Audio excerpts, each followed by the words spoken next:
Selamat pagi anak-anak.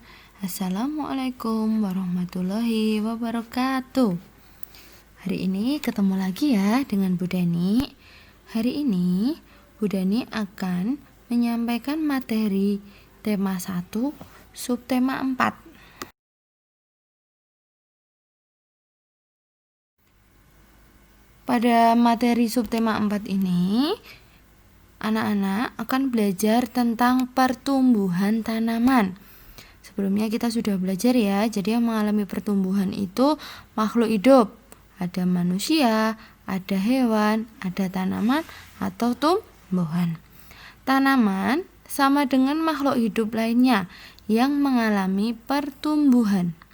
Tanaman memiliki daur hidup dan cara yang berbeda dalam perkembangbiakan. Ada tanaman yang mengalami perkembangbiakan secara alami, ada juga tanaman yang mengalami perkembangbiakan secara buatan. Perkembangbiakan alami dapat dengan biji atau tunas. Selain itu, dapat juga dengan umbi atau spora.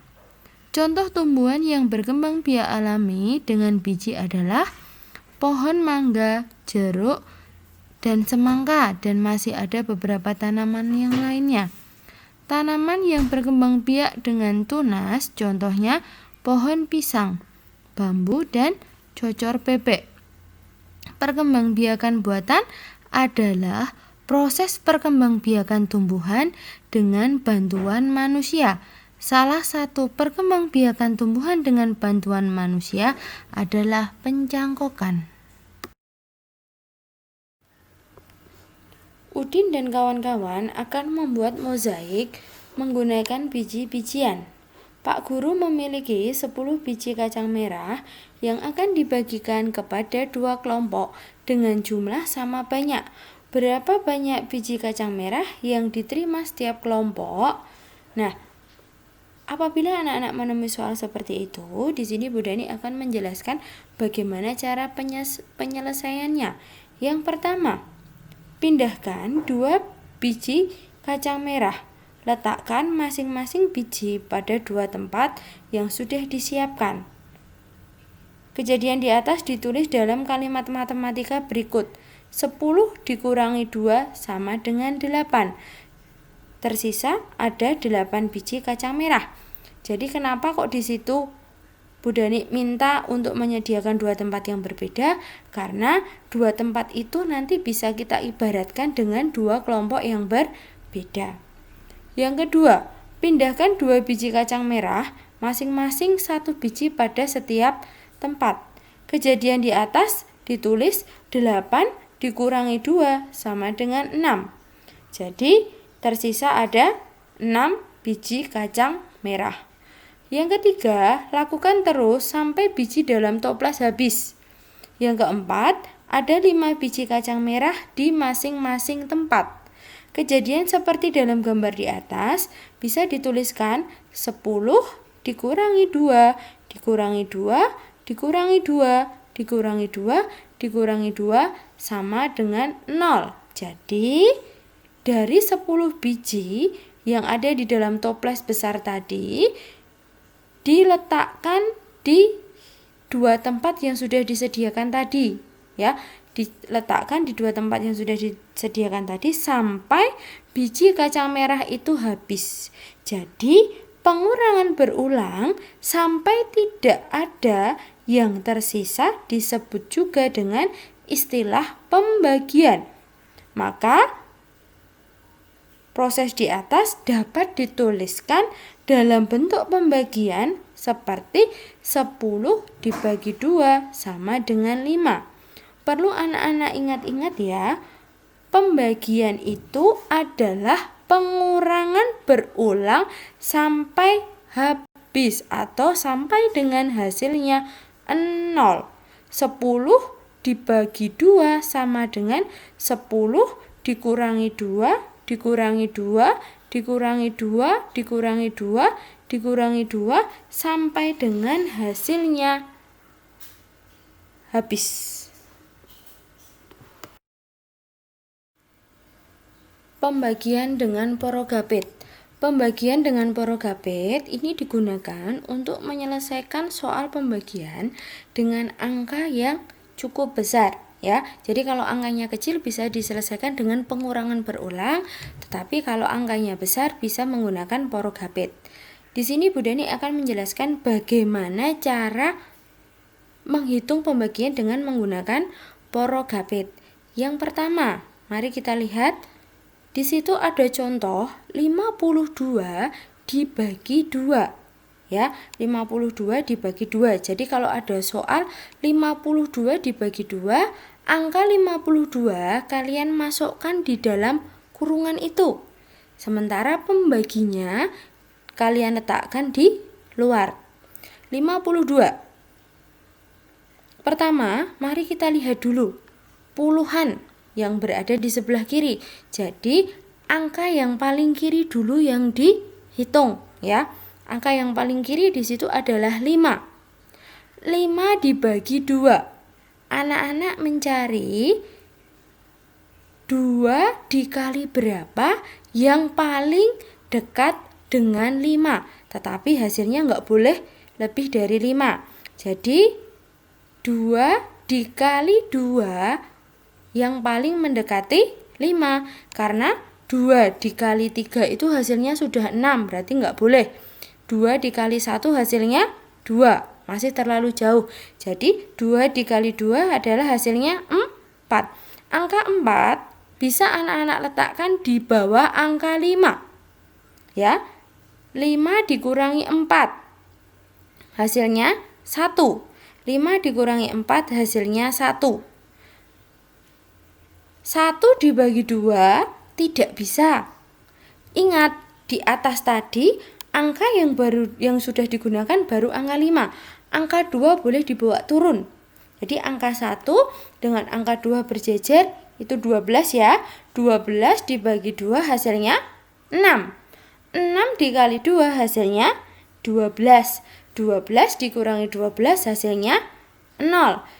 Jadi kalau porogapit ini hasil di bawahnya itu harus sama dengan 0. Ingat, pembagian adalah pengurangan sampai dengan habis atau sampai dengan hasilnya 0.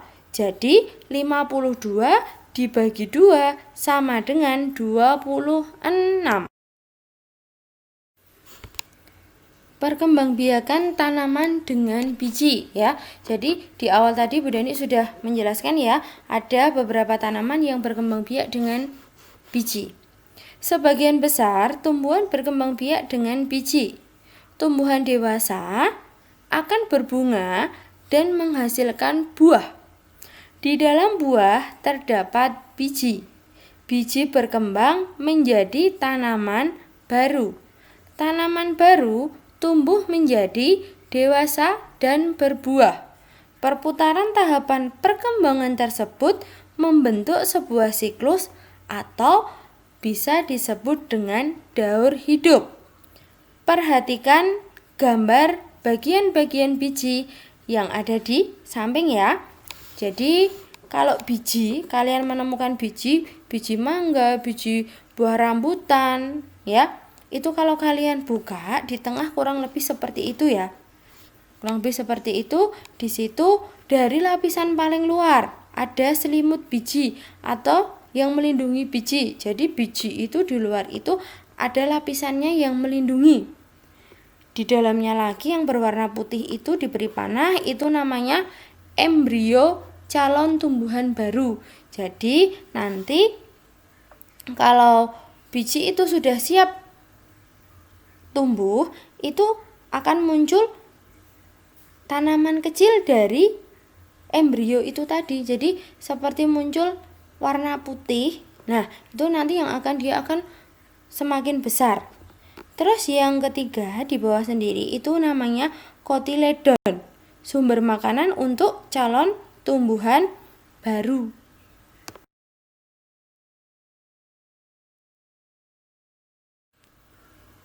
Yang kedua, perkembangbiakan tanaman dengan tunas. Tadi yang pertama sudah dengan biji, yang kedua perkembangbiakan tanaman dengan tunas. Selain dengan biji, tumbuhan berkembang biak dengan tunas.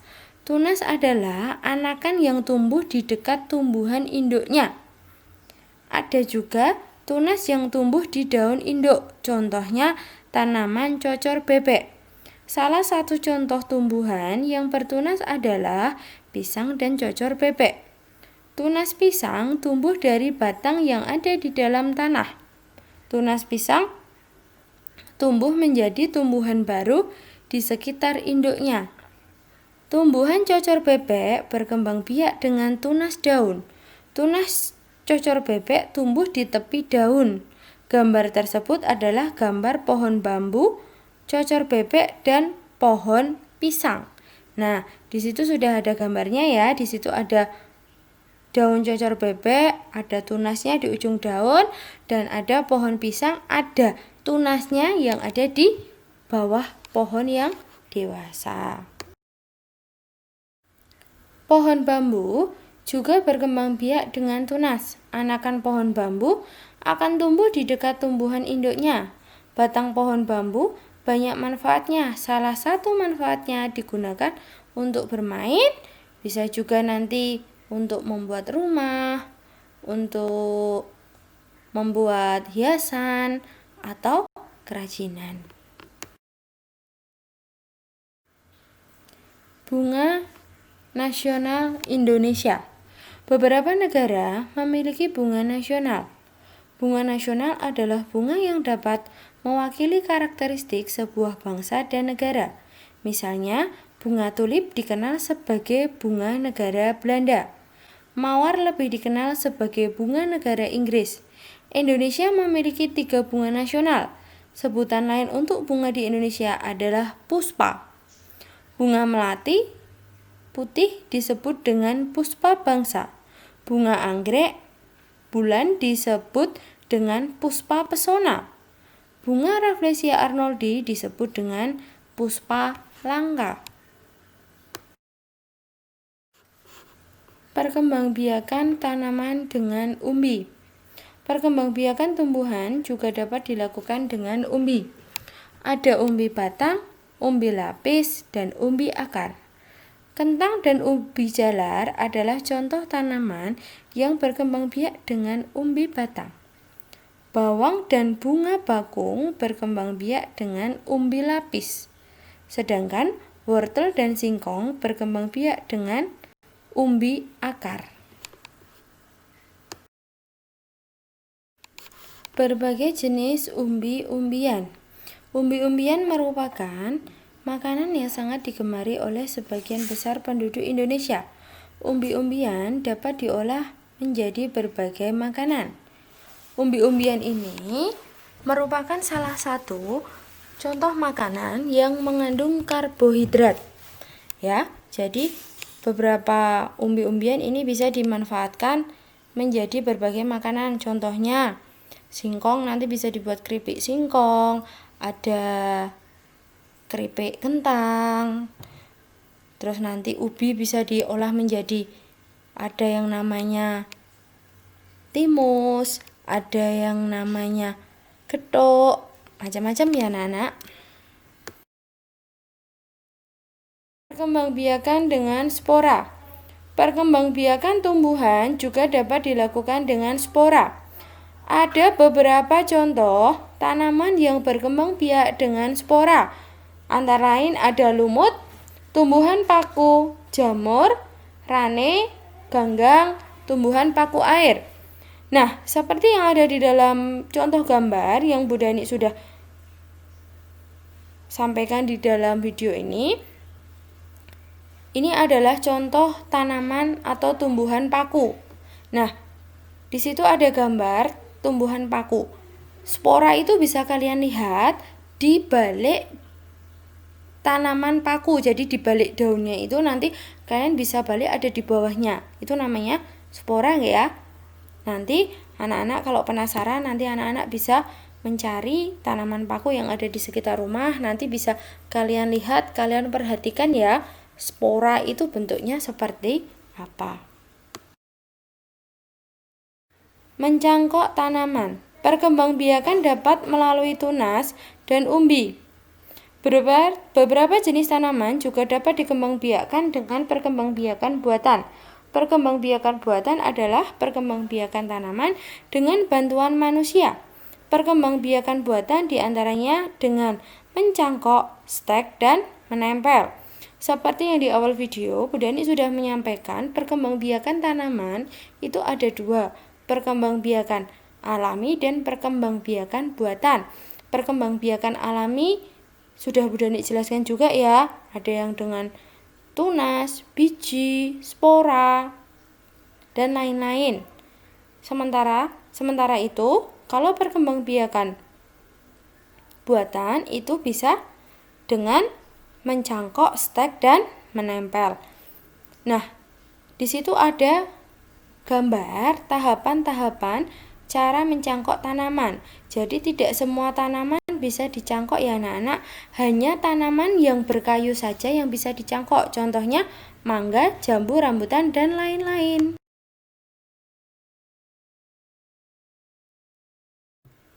Mencangkok tanaman adalah cara paling murah dan mudah untuk mengembangbiakkan tanaman. Keuntungan dari mencangkok adalah tanaman yang tumbuh lebih cepat dari biasanya. Mutu atau kualitas tanaman biasanya lebih baik dari tanaman induknya. Tetapi selain ada kelebihannya, mencangkok juga mempunyai kekurangan. Kekurangannya, tanaman hasil cangkokan adalah lebih mudah roboh. Jadi, akar yang dihasilkan dari tanaman hasil cangkokan itu tidak sekuat dengan tanaman induknya.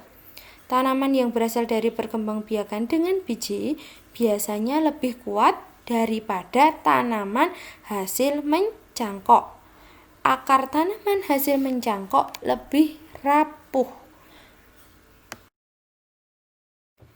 Sekian anak-anak materi yang Bu Dani sampaikan hari ini, semoga bermanfaat untuk anak-anak semua. Tetap semangat belajar di rumah ya anak-anak. Apabila ada kurangnya, Bu Dani mohon maaf. Wassalamualaikum warahmatullahi wabarakatuh.